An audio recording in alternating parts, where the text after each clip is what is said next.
ଏଇଟା team member ଡକ୍ଟରଙ୍କୁ ମୁଁ ପୁଣି ଆଉ ଥରେ ସାଧୁବାଦ ଜ୍ଞାପନ କରୁଛି ଯାହା ଆପଣ ସୁନ୍ଦର ବକ୍ତବ୍ୟ ରଖିଲେ ଭଳିଆ ପ୍ରଭୁ ଯେ ଆପଣ ଗ୍ରାମରେ ମାନେ ପ୍ରସ୍ତୁତି ଆପଣ ବୁଝିଥିଲେ ତାର ମିଠା ଫଳ ଆଜି ଆପଣ ଚାଖୁଛନ୍ତି ସେଥିପାଇଁ ଆପଣମାନଙ୍କୁ ତାର ମାଲିକ ସେ ମାଲିକମାନଙ୍କୁ ମୁଁ ଆଉ ଥରେ ପ୍ରଣାମ ଜଣାଉଛି। କଥା ହେଉଛି ପିଲାର ଭବିଷ୍ୟତ, କଥା ହେଉଛି ପିଲାର ଆଗକୁ ସେ କେମିତି ବଢ଼ିବ, କଥା ହେଉଛି ଭାରତ ବର୍ଷରେ ଯେଉଁ ବିଭିନ୍ନ ପ୍ରତିଯୋଗିତାମୂଳକ ପରୀକ୍ଷାରେ ସେ ପାସ୍ କରିବା ପାଇଁ ପାଠ ପଢ଼ିବ, ପ୍ରତିଯୋଗିତାମୂଳକ ପରୀକ୍ଷାରେ ଫେଲ୍ ହେଉଥିବ ସେ ପାଠ କିଛି ମୂଲ୍ୟ ନାହିଁ। କାରଣ ଦେଖିବେ ସବୁ ଚାକିରିରେ ସବୁ କାର୍ଯ୍ୟରେ ଏଣ୍ଟ୍ରାନ୍ସ ଏଣ୍ଟ୍ରାନ୍ସରେ ବର୍ତ୍ତମାନ ପୃଥିବୀରେ ଭାରତରେ ଓଡ଼ିଶାରେ କିଛି ନାହିଁ। ତେଣୁ ପିଲାକୁ ପ୍ରତିଯୋଗିତାମୂଳକ ପାଠ ଆପଣ ଶିଖନ୍ତୁ। ମଝିରେ ବହୁତ ବୈଠକ ହେଉଛି, ଡାକ ଥିଲେ, ଗୋଳିଆକୁ ଥିଲେ, ବହୁତ ଆପଣମାନେ ପ୍ରେଜେଣ୍ଟ ଥିଲେ, ବହୁତ ଗୋଟେ ଆଲୋଚନା ହେଇଛି ଯେ ପିଲାର ଆପଣ ମାଆ ମାନେ ହେଉଛନ୍ତି ଯେହେତୁ ତାର ଭବିଷ୍ୟତର ମାଲିକ, ରାତି 3ରୁ ଉଠନ୍ତୁ, ରାତି 4ରୁ ଉଠନ୍ତୁ, ତା ପଛରେ ଲାଗନ୍ତୁ, ରୋଷେଇକି ଗୁରୁତ୍ୱ ଦିଅନ୍ତୁ ନାହିଁ, ପିଲାକୁ ଗୁରୁତ୍ୱ ଦିଅନ୍ତୁ।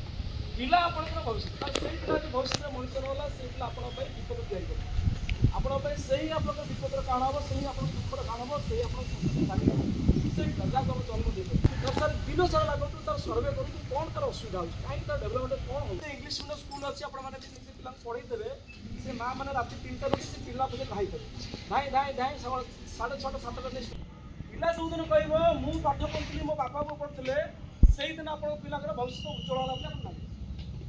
ଯେପର୍ଯ୍ୟନ୍ତ ପିଲା ଫିଲ୍ କରୁଛି ମୋ ବାପା ପଢ଼ୁନି ମୋ ବୋଉ ପଢ଼ୁନି ସେ ପିଲାର ଭବିଷ୍ୟତ ତ କମିଟି କରିବା ବଡ଼ କଥା ନୁହଁ। ତେଣୁ ଆପଣମାନେ ବସିଛନ୍ତି ଆପଣମାନେ ଆମେ ସମସ୍ତେ ଗୋଟେ ଭାଇଚାରା ଭିତରେ ବଢ଼ୁଛୁ।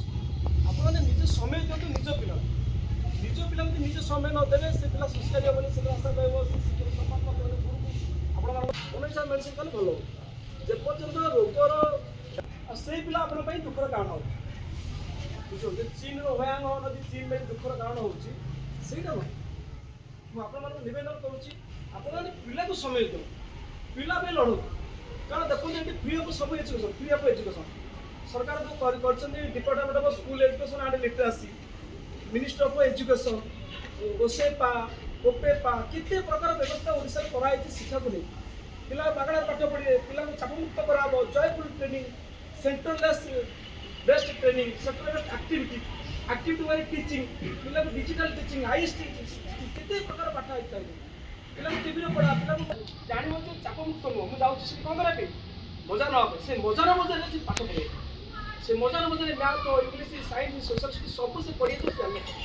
ସେଥିପାଇଁ ଚାପମୁକ୍ତ ଶିକ୍ଷା କରେ ଜୟଫୁଲ ଲର୍ଣ୍ଣିଂରେ ଯେହେତୁ ଦଣ୍ଡ ଉଠି ଯାଇଛି ସରକାର ବିଭିନ୍ନ ବ୍ୟବସ୍ଥା କରୁଛନ୍ତି ଯେ ପିଲାକୁ ଚାଇଲ୍ଡ ସେଣ୍ଟର କରି ପଢ଼ା, କେନ୍ଦ୍ର ପଢ଼ା, ଶିଶୁ କେନ୍ଦ୍ର ଆଶା ଆଜି ଯେତିକି କରିଛନ୍ତି ମାଟ୍ରିକରେ ମୁଁ 90% ରଖୁଛି, କିନ୍ତୁ ସାଧାରଣ ତାର କାହିଁକି ସେ କନଫିଡେନ୍ସ ତିଆରି ହେଇପାରୁନି, ଗୋଟେ ଆତ୍ମବିଶ୍ୱାସ ତା ପାଖରେ କାହିଁକି ତିଆରି କରୁନି। ମୁଁ ବାପାଙ୍କୁ ସତ କହିବି, ସାର୍ଙ୍କୁ ସତ କହିବି, ବୋଉକୁ ସତ କହିବି, ମାମୁଁକୁ ସତ କହିବି, କାହିଁକି ସାର୍ ସେ ଜିନିଷଟା ତିଆରି ହେଇପାରୁନି ତାକୁ ଆମେ ଠାବ କରିବାର ଅଛି। ସେ ଡାଇଗ୍ନୋସିସ୍ଟା କରି